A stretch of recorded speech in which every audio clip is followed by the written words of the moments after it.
Also, quickly, the Nigeria Football Federation stepped in. They said they don't like the air of bad news. They don't like the controversy. Emem Eduok, step aside, sort yourself out. We're trying to, some problems for the NFF. They're trying to sort that out. The Super Eagles won't be at the African Cup of Nations in Equatorial Guinea, and they're getting ready to just play some friendly games that will keep the players in shape, so they don't want more problems at the moment. But everything still rises and falls on leadership. We want to meet that agent. We want to find out who is advising this player, because for us, the big question we're asking is, was Emem Eduok impatient or was he misguided? Well, it's a mixture of both. It was impatient and it was misguided. Here's the thing. I keep telling players who I've come across, who I know personally, that, hey, if an agent comes to meet you, let's go to talk, you sign a deal. Don't go. On FIFA's website, there's a list of all registered agents in each country. Go to that website, check the registered agent, and let him know, check if his check if his name is on the website. If it's not there, for crying out loud, that guy he's as good as a scam. So don't go with him. Go with a registered agent, licensed FIFA agent. Come on, they did an exam last year, towards the end of last year in Abuja, and I know about over 100 people qualified and were given license to run for a year. So go to that website and check. It's not difficult. It's simple as ABC. Somebody's itching to talk to us about this issue going on with regards Emem Eduok's transfer saga. What's your take? Who is to blame?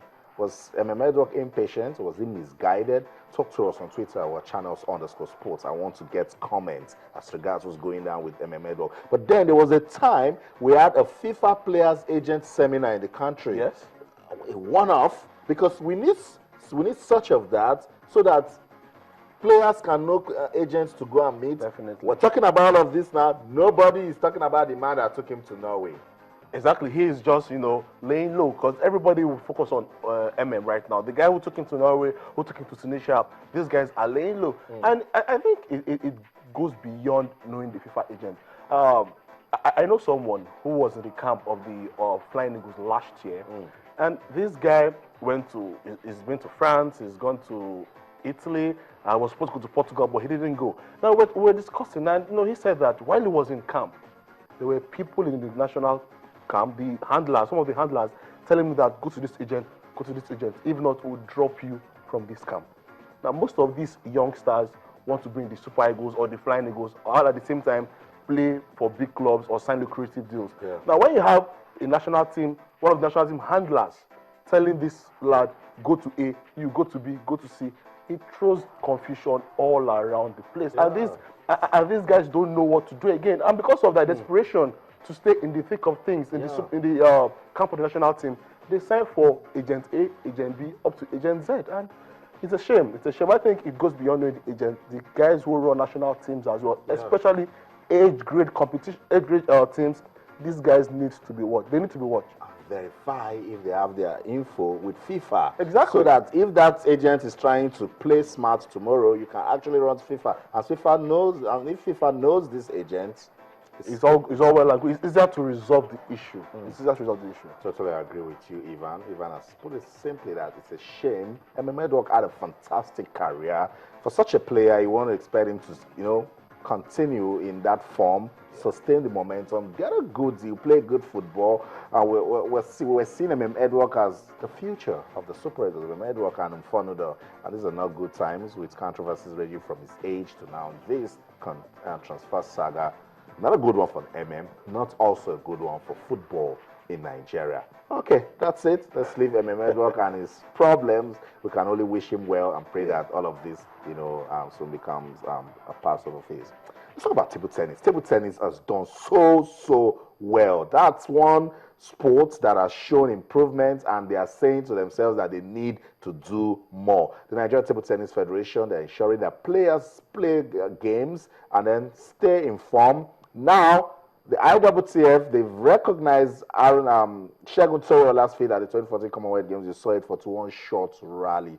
Even incredible. Incredible. When you hear 41 shot rally, you go to lawn tennis. Yeah. Where the likes of Roger Federer, before him, Andre Agassi, used to do all of those rallies. But I think for Toriola, he's stayed in Nigerian tennis for a very, very long time, over a decade, close to 2 decades right now. And I think he's doing very, very well. Not once has he dropped form. Not once has he disappointed the country on a big scale. And I think that for the Nigerian Tennis Federation, they need to look for a replacement. You said something before you came on. Aruna Quadri, you know, might just be the guy to replace him. And you're not far from the truth, because I've seen him play a couple of times. I saw him play a couple of times last year, and he looked quite good. He had the same, enthusiasm that Segun Toriola exhibited in the early stage of his career. And I think end of the day, Quadri might just be the guy to replace Toriola. But right now, Segun Toriola is the guy on everybody's lips. I tell you, fantastic. 41-shot rally. No mean feat. I tell you, incredible. That's experience coming right there. He was just telling Gal, anywhere you send me, I will go. I can't even hear the guys in the master control room applauding Segun Toriola. That was a good representation for the country, Nigeria, and Segun Toriola truly deserve our salute. Let's talk about Aruna Quadri briefly before we go on this break. Tonight, the IWTF Star Awards, not likely to go his way, but with what he has achieved in 2014, he deserves to win.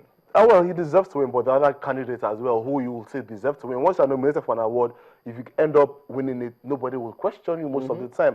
The main thing is that he's been recognized for his feat of 2014, which is a very, very good step. Tell us that he's going in the right direction. Should he double his effort this year? Who knows? End of 2015, he might be the one carrying the award home. That's what we want. It's all about, making sure that you consolidate on what you do the previous year.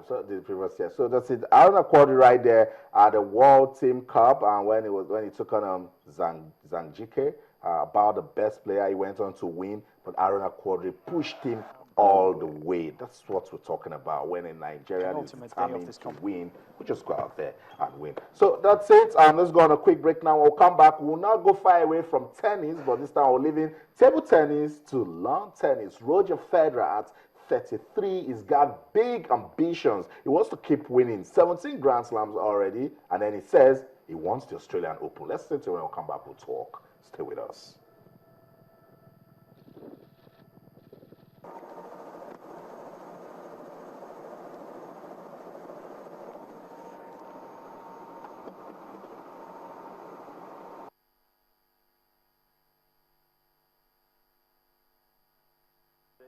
I'd love to win the Australian Open, no doubt. It would get me really close to world #1, plus I would win another Grand Slam, so that right now, and clearly if that wouldn't be possible, then probably I would dream of winning Wimbledon once more. But I want to stay healthy and play good tennis and enjoy myself, which I really did last year. But I definitely think I can play another good season. I've finished so strong the last 6 months, so there's no reason for me to think negative at this point. But at the same time, I know how well prepared all the other players are. Rafa's back in the game now. So that's it, Roger Federer getting ready for the Brisbane International Tournament. But again, though, he says he wants the Australian Open. You can't fault him. I think he's even gotten better with age in terms of the way he delivers his master stroke, the way he sits back and expects opponent to attack with so much power, so much enthusiasm. For Roger Federer, last year wasn't a super year for him, like we've come to know of him, but he still maintained relevant. That's the word. It's quite clear for him to come for this Australian Open right now. He's saying he wants to win. He's one of the favorites here alongside Novak Djokovic, and the Murray, yes, for me, will still be one of the favorites, but I don't see him winning because he did enjoy a good 2014. Rafael Nadal, the injuries have not just stopped, and his form as well as slump. So Roger Federer has every chance of winning it as well as Djokovic. Let's talk about age and the way his ambition and his zeal to win, he's dealing with that. Roger Federer, as you said, that's a game with Wilfred Tsonga. He can go all the way. He knows how to go to the borders, pick his balls, and then pick his sport. At 33, that's phenomenal. Yeah, it is, because tennis is a physical exertion. Yep. It's a game that tells a lot on your physicality, and for him, he's just mastered the court. He knows where to go. He knows what to expect from this opponent, and the mere fact that he wants the willingness to win, he can't take away that willingness. And I think that is one key thing that is driving him forward. And he's getting support from the right people, his kids, his wife, and everyone close to him. So with those supports, Austin, you can't tell a man not to want to win. That's it, because you just want to keep your family happy. Now let's talk about one man well, good one for Federer. This man is struggling. World number 3, Rafael Nadal. This used to be a guy that when he's approaching the court, you're scared because he's bringing power play to you. Definitely. But what's going on with Nadal? Well, I can't tell what's going on with Nadal. It's very, very difficult to decipher what's going on with him. Is it the injuries? Is it loss of form? Or our opponents found out that, yes, this guy, once he starts with his power play, you can as well, if you enjoy it, you can wear him at the end of the day. And I think that it was quite a surprise. He went out too early in Doha. But I think that for Rafael Nadal, he needs to look at 2015. He needs to, expand his game, the dimensions of his game, not just power play. He needs to bring in finesse more to his game. If he does that, then I think that he has a very good chance of ending the year as world number 1. They said, but then Rafael Nadal made the worst possible start to the new season as he lost to Germany's Michael Berra in round one of the Qatar Open. The Spaniard could not build on a strong start, and Berra ranked 127th in the world, power through to win 1-6, 6-3, 6-4 over Rafael Nadal. That's not a good one. And the bar said that he was embarrassed. Let's leave it at that. Ivan, thank you so much for coming on the program. It's a pleasure. Always a delight to have you around. So that's it. That's where the curtain falls on this edition of Sports This Morning on Channels Television. I'm excited. I like the way everything is going on in our exciting world of sports. But for Eduok, we can only hope that there's an end to all of these issues that is going towards his young career. He has promise, and we think he has a lot to offer to Nigerian football. So let's all of us join us together and ensure that Eduok comes out of this. So that's it. Remember to also wish Aaron Aquadri all the best. That's why the curtain falls on behalf of the ever-dedicated sports team at Channels Television Sports Center in Lagos, Nigeria. My name is Austin Okonakpan. We're back again tomorrow to talk some more sports. But until then, in everything you do, remember, let's keep talking sports. Bye for now.